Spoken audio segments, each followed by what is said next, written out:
Amigos, tudo bem? Boa tarde. Olá, boa tarde. Ao som do funk com faca e arma nas mãos. O batidão postado nas redes sociais ajudou a polícia a levar para a cadeia os jovens envolvidos com o tráfico de drogas. Entre os detidos, 2 garotas grávidas. Estudante de medicina com sinais de embriaguez invade feira na Praia do Canto, em Vitória. O carro dele passou no meio das barracas e bateu em 2 veículos. Clientes e feirantes entraram em pânico.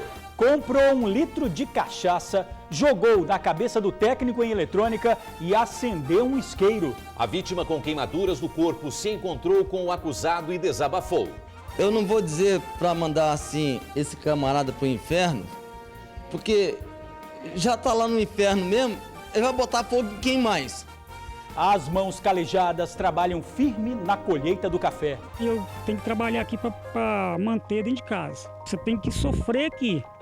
Então, se você não sofrer, você morre de fome. As mesmas mãos transformam papelão em arte. O TN foi até Itarana para te apresentar o José Carlos, um lavrador artista. Você vai se emocionar com essa história.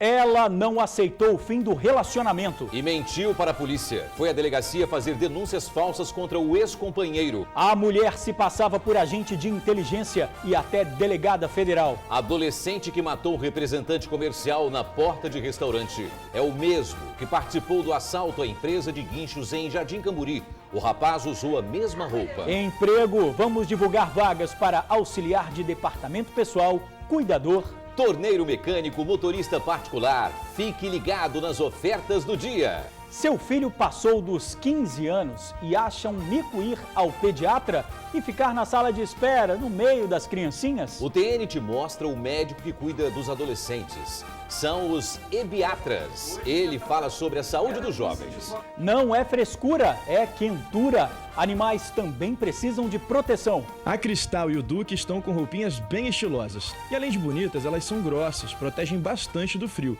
E opção de roupinha é o que não falta. Olha só quantas que a Fernanda tem. Essa daqui, ó, tem até capuz. A dona do Duque e da Cristal adora ver os bichinhos bem arrumados e livres das doenças de inverno. Tudo isso mais a sua participação é igual a Tribuna Notícias cada vez melhor. E nós voltamos rapidinho, então espere o nosso retorno, que é bem rapidinho mesmo. Sai daí não. Até já.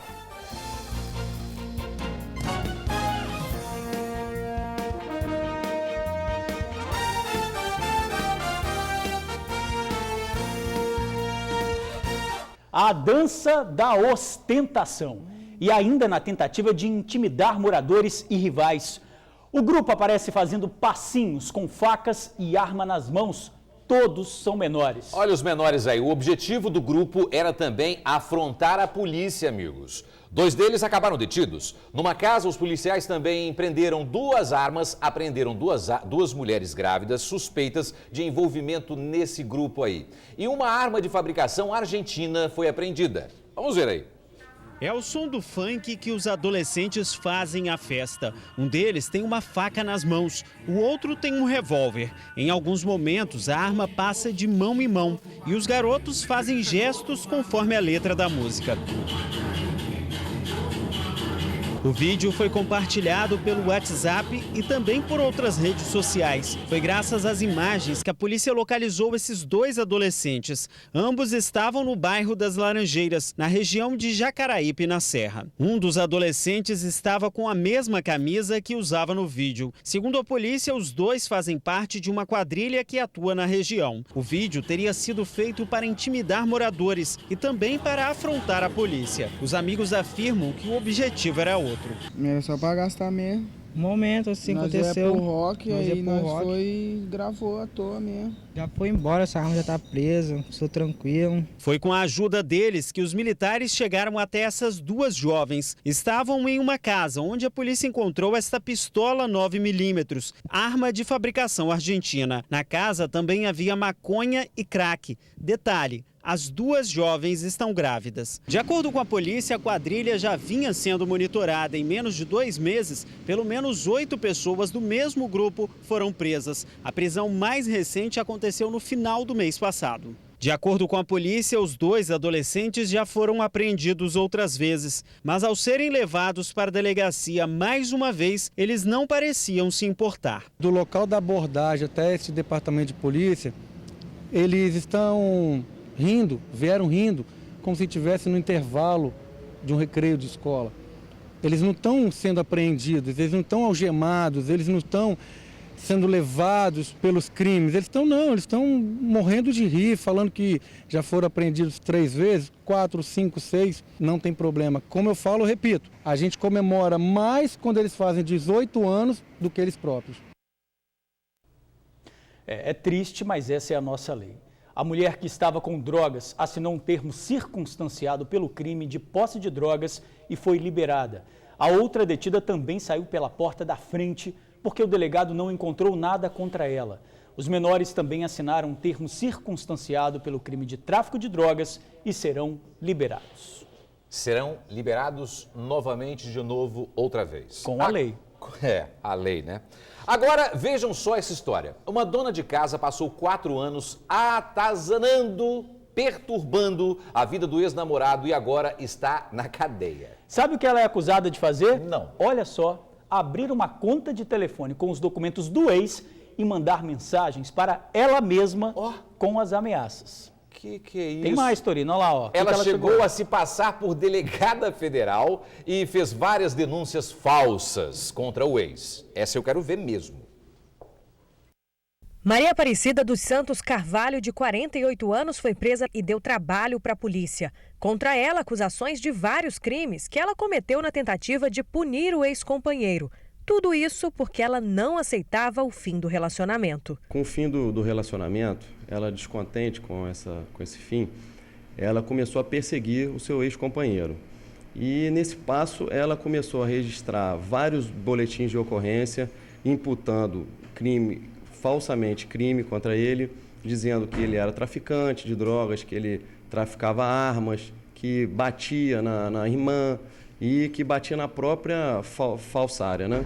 Para dar mais veracidade às denúncias, a mulher chegou a registrar uma linha de telefone no CPF do ex. Ela utilizava a conta para fazer ligações e mandar mensagens para o próprio celular. Em seguida, apresentava à polícia. Ela pegou o CPF e a CNH dele, do Augusto, registrou uma conta telefônica no nome dele e passava mensagens desse telefone registrado para o telefone dela, ameaçando, e nisso ela levava na delegacia de polícia mostrando as ameaças. Maria Aparecida já vinha sendo investigada pela Polícia Civil há cerca de 4 anos, quando ela começou a fazer denúncias falsas sobre o ex-companheiro. Além disso, ela também se passou por delegada da Polícia Federal e agente da ABIN, Agência Brasileira de Inteligência Civil. Ela vai responder por falsidade ideológica, comunicação falsa de crime, denunciação caluniosa e crime de porte de acessórios ou armas pelo Estatuto de Desarmamento. A mulher nega que tenha cometido quaisquer destes crimes. Irritada, se manteve no papel de vítima antes de ser conduzida para a cadeia. Não fiz nada. Onde tem tráfico de influência tem tudo para conseguir prejudicar os outros. Você está denunciando a polícia, é isso? Não. O que você está falando? Nada. Ela nega todos os fatos, né? Afirma que é perseguição, mas a denúncia está muito bem formalizada, a investigação foi feita de forma coesa. E acredito que esse mandado de prisão foi cumprido da melhor formalidade possível. A Maria Aparecida queria aparecer, agora apareceu e queria ser policial, né? E agora vai desaparecer, vai ficar na cadeia. Ainda bem, o ex dela deve estar agradecendo isso. Muito. Agora, pessoal, prestem atenção nisso aqui.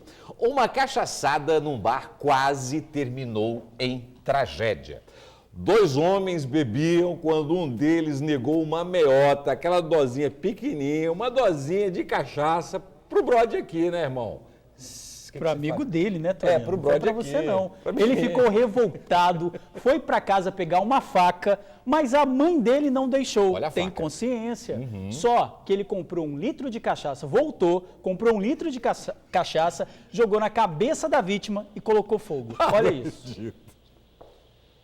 O técnico em eletrônica de 46 anos sofreu queimaduras de 1º grau na cabeça e também na testa. Ele foi socorrido pela Polícia Militar e levado para o pronto atendimento de Itacibá, em Cariacica. O homem conta que estava deitado na calçada quando foi surpreendido pelo agressor. Eu estava dormindo, quando eu acordei, foi fumaça para todo lado e esse camarada jogou uma camisa em cima da minha cabeça. Eu não vou dizer para mandar assim esse camarada pro inferno, porque já tá lá no inferno mesmo, ele vai botar fogo em quem mais? Não dá, né? Não dá não, o capeta vai mandar o cara sair de lá. De acordo com a polícia, o responsável pelas queimaduras é este jardineiro de 38 anos. Ele confessa que comprou 1 litro de cachaça, jogou na cabeça da vítima e acendeu um isqueiro. O bagulho aconteceu aí, doido, porque o negócio de cachaça. Né? Nós tava bebendo bagulho aí, chegou na hora e peguei e taquei fogo nele, que eu ia matar ele. Era pra me matar, eu fui pra matar. Só que eu fui em casa, cheguei em casa, a mãe quis me dar faca, eu peguei, fui lá, voltei e taquei fogo nele. Porque ele tinha me negado a cachaça antes. A confusão aconteceu em Campo Verde, Cariacica. Este comprador de 43 anos viu a cena. Ele correu para ajudar a vítima. De repente eu vi o fogo, saí correndo, tirei a camisa, a caminho, tirei a camisa e abafei o fogo que estava na cabeça dele. Eu fiquei muito assustado, né? Porque... assustado e, ao mesmo tempo, ciente de que a crueldade do ser humano está gigante. Depois de cometer o crime, o jardineiro fugiu do local a pé e a polícia foi chamada. Os militares fizeram buscas no bairro e conseguiram localizar o suspeito. De acordo com a PM, ele estava em um bar no mesmo bairro. Ele foi localizado logo em seguida, próximo a um outro bar. E logo de pronto, outros populares informaram que realmente ele seria o acusado. Ele foi dado voz de prisão e foi conduzido até a delegacia aqui de Campo Grande. O técnico em eletrônica não tem moradia fixa. Ele conta que saiu de casa depois que a mãe morreu. Quando não está na casa de amigos, vive na rua e costuma tomar bebida alcoólica com amigos. Mas ele diz que não conhece o suspeito. Eu só quero o seguinte, que esse cara nunca mais apareça na minha frente. Só isso só. Com aquele olhar, você acha que ele vai aparecer na frente de alguém? E que nem vá pro inferno também, né? Porque não tem já tá todo queimado também. Agora, violência não justifica. Agora, imagina fazer isso por causa de uma cachaçinha. E o outro ainda foi lá e comprou uma garrafa, desperdiçou uma garrafa ainda. Eu vou fazer o seguinte, eu nunca mais peço meiota a ninguém. Pois é, corre um risco. Vai que alguém bota fogo em mim. É verdade. Olha, Wilson foi autuado por tentativa de homicídio e será encaminhado ao presídio.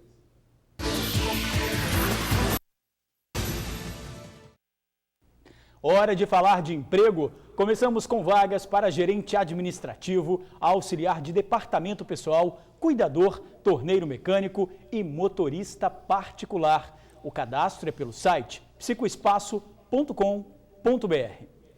Uma descoberta assustadora. Adolescente que matou representante comercial na Serra é o mesmo que atirou em comerciante em Jardim Camburi há poucos dias. Olha, a polícia chegou a essa conclusão por causa das roupas usadas pelo criminoso na hora do crime. Detalhes captados pelas imagens das câmeras de segurança.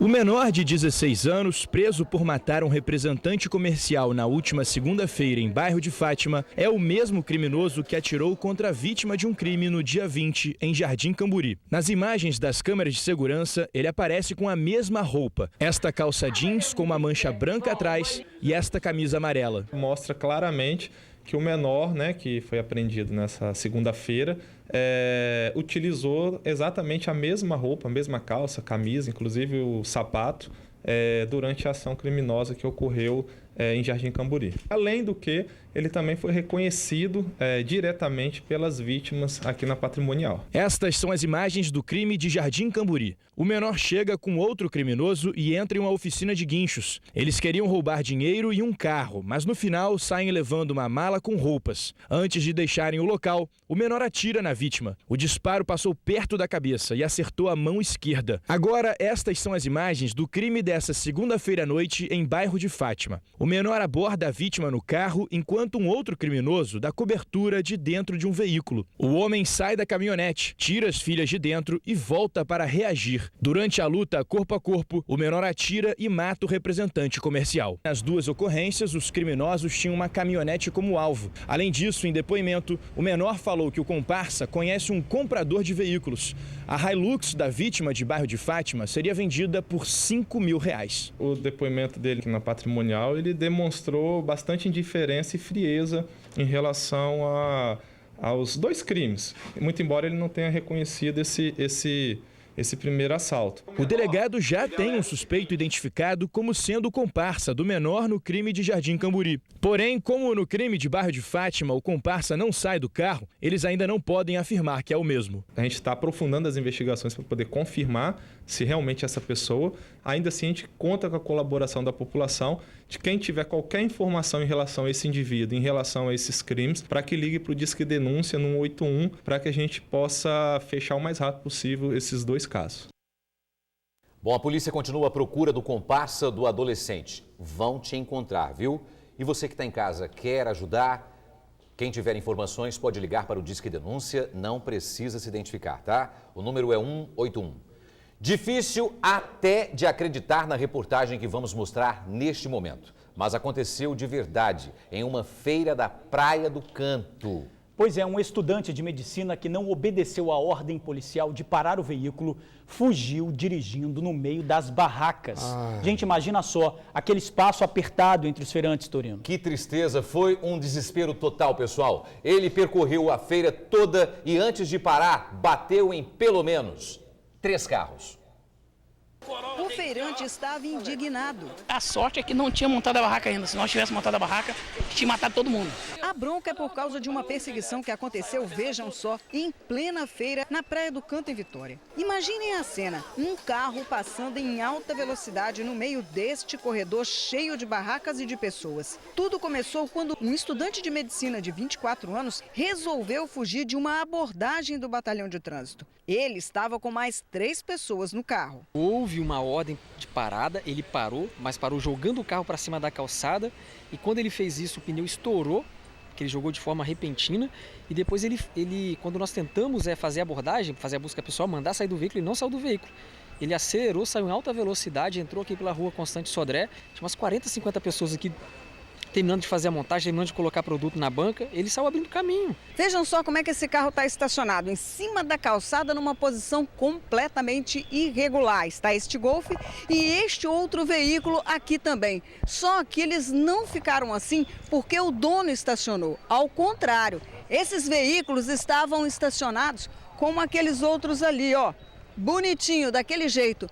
Mas o carro do estudante de medicina desgovernado que entrou aqui pela feira bateu nos dois. E a pancada foi tão violenta que conseguiu arrastar os 2 veículos e deixá-los nesta posição aqui. Eu ouvi o barulho, mas fiquei deitado. Aí o porteiro interfonou. Ó, pegaram seus 2 carros aqui. Daqui mesmo, com o pneu furado, deixando pedaços do veículo para trás, o motorista continuou em alta velocidade. Só não atropelou seu Cláudio já no final da feira, porque a mulher dele, Dona Cleide, o salvou. Escutei o barulho, que eu olhei, o carro já estava bem em cima, né? Eu gritei, corre que é perseguição. Foi o tempo de sair e o carro passou rasgando tudo, arrancando tudo. Chegou a bater no carro aqui de você. Bateu no carro, pegou a barraca, jogou para cima. A barraca foi parar uma distância bem razoável. Graças a Deus foi um grande livramento do Senhor. E tinham muitos feirantes aqui já? Já tinham bastante pessoas já na feira, mas graças a Deus ninguém foi atingido. De acordo ainda com as informações do batalhão de trânsito, o motorista, depois de sair da feira, ainda continuou aqui pela rua. Mas ao chegar na rotatória, não conseguiu fazer a curva, acabou batendo com o carro e subindo na calçada. Foi só aí que a perseguição terminou. Tanto o capitão quanto os feirantes concordam que o estudante de medicina estava visivelmente alterado. Aparentemente estavam bebido, né? Estavam de fogo, né? Estavam muito alterados? Muito doido. Não parava nem por nada. Eu vi ele entrando aqui e falava, vai parar, agora a gente vai conseguir fazer a abordagem. Agora não tem como fugir de novo. Eu pensei, mas ele conseguiu fugir. Ele abriu o caminho aqui, ele passou por toda essa extensão aqui da feira. Além de dirigir sob efeito de álcool, ele abre caminho numa feira livre. Vocês conseguiram fazer o bafômetro com ele? Não, ele se recusou a fazer o teste, mas os sinais de embriaguez eram visíveis. Que desespero isso, hein? O motorista foi para a delegacia e foi liberado. Nós ouvimos a advogada do estudante de medicina. Ele contou que ele saiu de uma boate, estava dirigindo, não percebeu que os policiais estavam perseguindo.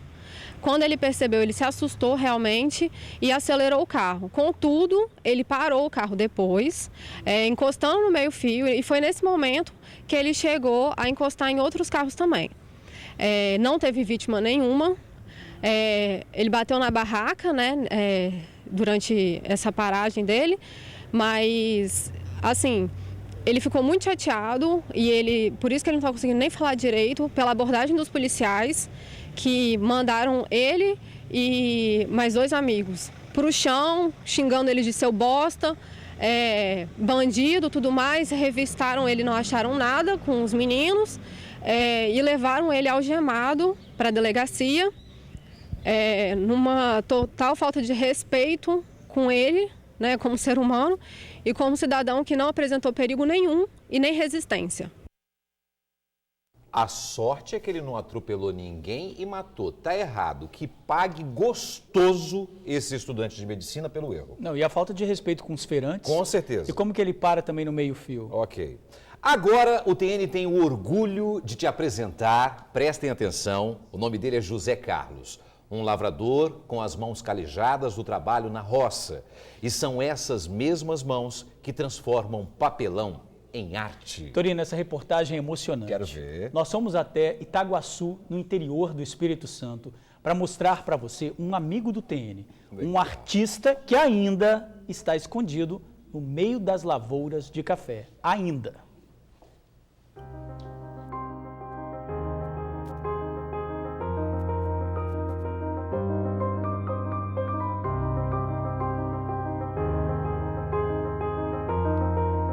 As marcas nas mãos são de uma vida inteira dedicada à colheita de café.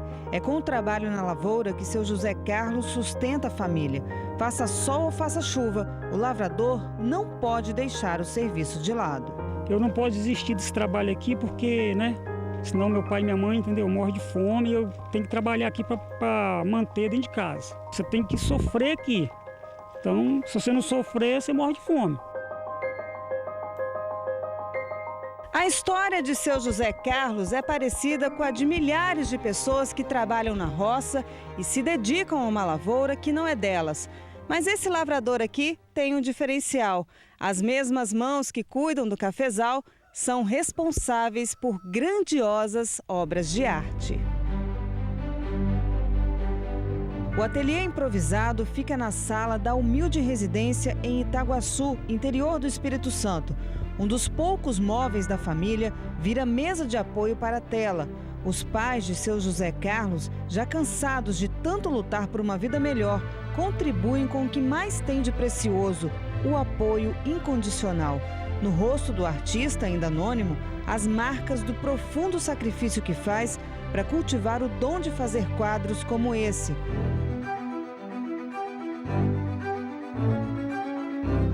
Nem sempre sobra dinheiro para comprar os materiais. Às vezes, falta até para colocar comida em casa. A saída, recolher papelão na rua, usar cartolina e registrar a inspiração que tem da maneira como pode. Sentado no chão frio, ele desenha à mão livre o que se forma no imaginário de artista. Pagar água, luz, né? E eu não tenho condições, entendeu?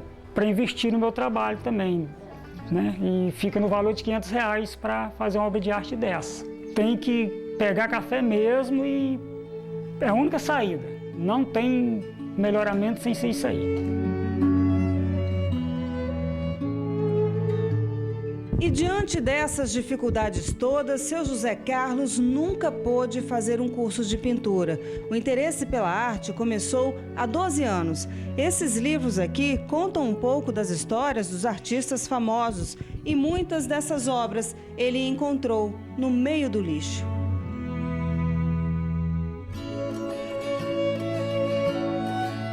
Exemplos que viram telas gigantes Nos quadros, muitas homenagens à Mãe Natureza. Algumas pinturas misturam desenhos, paisagens e formas geométricas, o interior e o urbano retratados em um mesmo ambiente. Dom que o artista afirma saber muito bem de onde vem. Nasci com esse dom por Deus mesmo, né? Nunca fiz curso nenhum. A persistência em realizar o grande sonho de expor as obras de arte mobiliza toda a família. Cada um incentiva como pode. Para Jonatas, ter um pai artista, mesmo que ainda pouco conhecido, é motivo de orgulho. Fazer quadro assim, sem ver, pensando assim, não é para qualquer um. Ainda mais quadro grande ainda, complicado. E as dificuldades, né? A dificuldade é demais, não ajuda. Situação de dinheiro é complicada. Ele mesmo assim ele consegue fazer os quadros dele, papelão, o que for, mas está fazendo.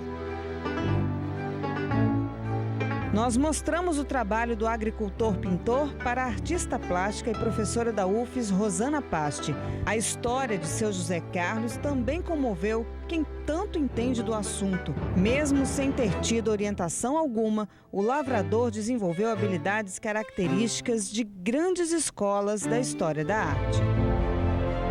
Estou encantada porque ele, além dele trabalhar com figurativo, que é uma coisa bem marcante no trabalho dele, e o figurativo tem uma expressão singular, que é dele, né? Uma tentativa de cópia, obviamente, do que ele vê, mas tem um sentimento dele. Ele trabalha com geometria e, pelo que eu estou percebendo aqui no que você está me mostrando, ele tem uma precisão muito grande, porque eu vi ele fazendo os traços sem nenhum equipamento, assim, sem compassos, sem nada, e redondos e quadrados com uma destreza incrível, assim. Tomara que a região onde ele esteja reconheça o trabalho dele, que promova ele, porque o trabalho dele tem muito valor. E ele merece mesmo aplausos calorosos. A vida simples e muitas dificuldades financeiras não foram motivos para impedir o humilde lavrador de realizar um grande sonho. A arte de expressar em quadros o dom que possui é maior do que qualquer obstáculo. E é com essa certeza que seu José Carlos sabe muito bem onde isso tudo vai parar. E a minha vontade desses quadros ir para um museu, né? Uma exposição, e achar umas pessoas que se interessam em comprar esses quadros. A gente vive daqui para ali, entendeu? Mora numa casa, tem que mudar, mora na outra, então a gente não tem futuro nenhum. E o meu futuro, eu espero que começa de uma caixa de papelão. Sinto que é dali que tem que ter o futuro, onde eu comecei, né? Então a minha esperança é essa.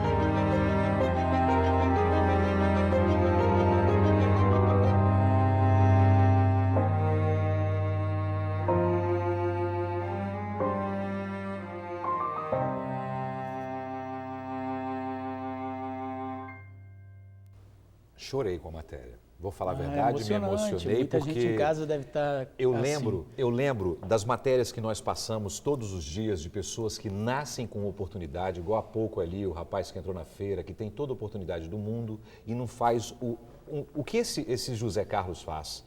Tenta vencer na vida de uma maneira honesta.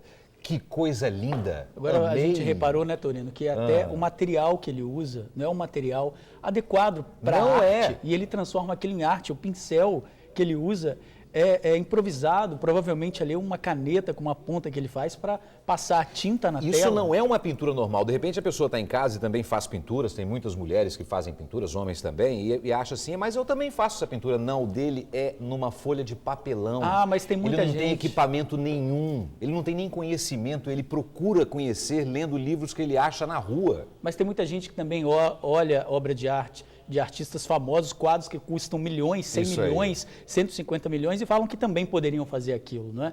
Isso é uma obra de arte que ele fez. É verdade. Olha, parabéns, José Carlos. O TN já está batalhando com certeza um espaço para você expor o seu trabalho, viu? E vamos conseguir sim. Nós temos certeza que todos que viram essa reportagem se emocionaram assim como a gente, com a sua história. Assim, nós estamos aqui cheio de lágrimas nos olhos. E a gente vai voltar a falar do José Carlos, o lavrador artista em breve, hein? Aguardem aí. Bom, uma morte anunciada, Torino. Uma semana antes do crime, a mãe recebeu o recado de que o filho seria assassinado. O crime aconteceu neste bar. O vendedor Marconi Pio Araújo, de 31 anos, tomava cerveja quando foi surpreendido pelo assassino. Foram 9 perfurações, todas na cabeça. A morte do vendedor, segundo as investigações, teria sido anunciada há pelo menos uma semana. A própria mãe da vítima havia recebido um recado que o filho seria morto. Marconi era viciado, estaria devendo a traficantes. Testemunhas disseram ainda que a vítima, quando estava alterada, arrumava briga na rua. A polícia vai investigar se o envolvimento com drogas e a dívida com traficantes podem ter relação com o assassinato. Hoje é quinta-feira, 30 de julho, você vai ler em A Tribuna. Mega operação de 7 dias para flagrar bandidos, drogas e armas. Abertos 20 concursos com um salário de até R$ 27.500. União vai dar curso de graça e garantir emprego para 700 jovens. Governo estuda pedágio em rodovias estaduais. Vasco apanha e faz contas para escapar da degola. E não deixe de ler ainda nesta quinta-feira em A Tribuna. No AT2, não dá para competir com as novinhas. Os sapatos em alta para o verão. E no Sobre Rodas, Focus Sedã cheio de novidades.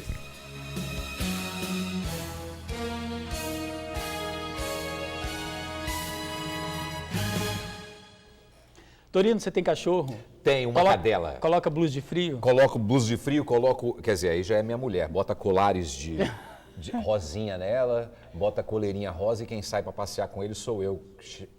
Eu vou botar uma camisa rosa também, um sapato rosa. Para combinar, né, Para combinar com a minha Animal tina. de estimação também sente frio e calor. Com certeza. Você costuma lembrar do seu bichinho quando o tempo muda? Direto. As roupinhas para animais são sucesso de vendas, viu? É mais do que moda, significa proteção.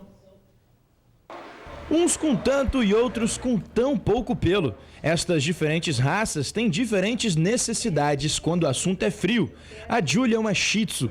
Está tremendo porque acabou de ser tosada e o ambiente do pet shop é climatizado. Precisa-se sim dessa proteção, principalmente de cães pelos mais curtos, para estar protegendo esse cão de um eventual gripe, futuramente uma pneumonia, e ele precisa dessa proteção. Já a Sunny, da raça Chow Chow, tem um pelo que parece mais um casaco de pele. No caso, tem o fio central e a pelagem, o subpelo, que é uma lã. Então não tem tanta necessidade, porque ele já é um cachorro que tem a proteção natural. Os donos dos bichinhos precisam ficar atentos com o clima. Se não estiverem com uma roupa apropriada, podem até ficar doentes. Foi o que aconteceu com o poodle deste empresário. Essa mudança de tempo, ele teve um problema de uma bronquite, né, que a gente fez o tratamento.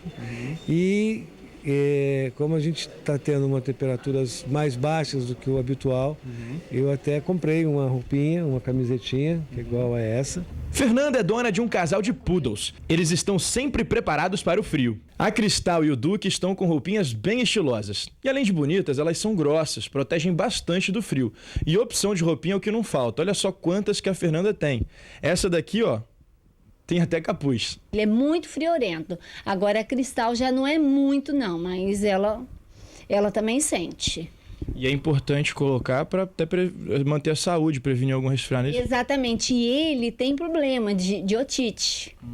Então, se eu não coloco uma roupa bem quentinha nele, aí vem a otite dele, vem esse tipo de problema. Nessa época, o recomendado é escolher uma roupa legal e, o mais importante, prestar atenção aos sinais. Pode tremer, ele pode sair da zona dele e procurar um lugar mais quentinho, perto de um fogão. Ele pode ir para cima de um tapete, ele pode ir para cima de uma cama. E você percebe sim que ele precisa de uma proteção. Hoje, nessa época que é mais frio, ele vem ter essa gripe, então você vê que o cachorro ele começa a dar uns espirros mesmo. Então, essa proteção com orientação também do veterinário é bacana. Agora é preciso lembrar que animal de estimação não é boneco. As roupinhas precisam ser confortáveis e adequadas a ele. Quem tem filho adolescente sabe que chega uma hora que eles acham o maior mico ir ao pediatra. Pô, não vou não, mãe. Mas não tem problema não. Para vocês, tem um médico específico. É o ebiatra. Que maneiro. Esse nome é novo. Parente do geriatra, né? Ele foca mais nas questões típicas da idade, como orientação sexual. Veja agora no Fala Doutor.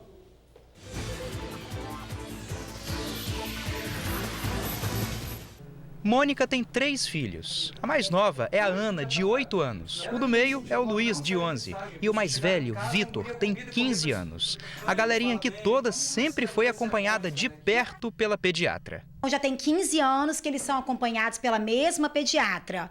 Inclusive, quando um deles passa mal, eu nem chego a levá-los a pronto-socorro, quando eu vejo que é uma coisa mais simples, né? Ligo para a pediatra e ela já receita para cada um deles a medicação própria para cada criança, porque ela já está em contato com a gente desde que eles são bebês. E isso é muito importante, porque ela sabe tudo sobre eles. Cada um dos 3 tem suas alergias específicas, um pode dipirona, o outro não pode.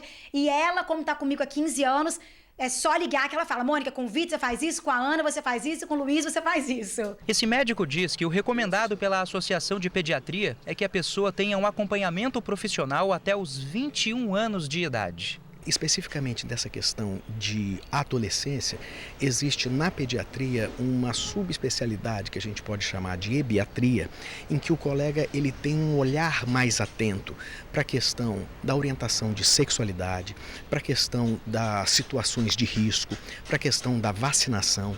E essa consulta, como toda consulta médica, ela tem garantido o sigilo médico profissional, exceto em situação de risco que essa criança esteja correndo ou outrem em razão de uma ação dela. A gente entende que é muito importante que, em vez dessa cultura do pronto atendimento, que os pais e as mães correm rapidamente para isso, a gente possa ter um pediatra de referência atendendo e acompanhando essa criança. E os benefícios disso são muitos. Esse profissional ele acaba conhecendo melhor essa criança, consegue fazer um acompanhamento mais adequado dessa criança. A sociedade brasileira comenta que a criança que tem um pediatra de referência, ela acaba ficando menos doente. Na realidade não é isso, é que ela acaba tendo menos diagnóstico equivocado no decorrer de sua vida. E Mônica sabe que pode contar com a pediatra sempre que precisar. Afinal, já é da família, né? Passou mal, não consegue ir ao consultório, vem onde eu estou. Quando não consegue, até a casa dela a gente já foi. Então é da nossa família. É aniversário, a gente dá presente, o dia do médico a gente dá presente. Então realmente faz parte da nossa família. Médico bom é uma pessoa querida em qualquer família.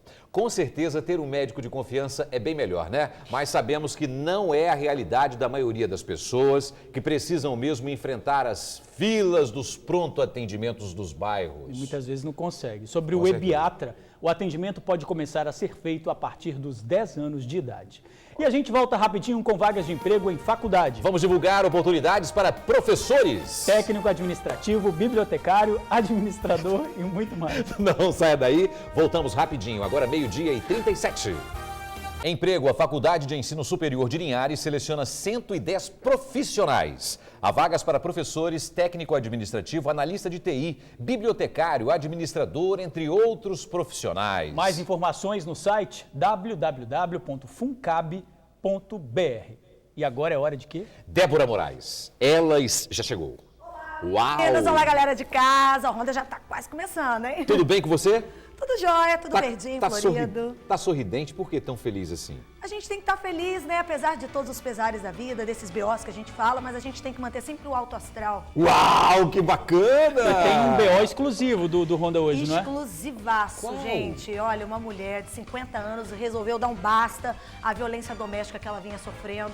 E eu acho que todas as mulheres que passam por isso devem ter coragem de denunciar um marido agressor, porque foram 27 anos de humilhação. Tem que denunciar um porco como esse, com certeza. Com certeza. Doutor Petrônio vem aí para acompanhar você também. Hoje ele está de pranchão. Tudo? Ele é surfista profissional. Ele é chique, né? Tá aí aguardando. E é cantor também, sabia disso? Canta um pop rock, é bacana. Ele é bacana. A editora do Ronda já tá... Então tá, tchau, vai aí, Ronda Geral agora para vocês. Tchau, pessoal! Tchau, tchau. Então...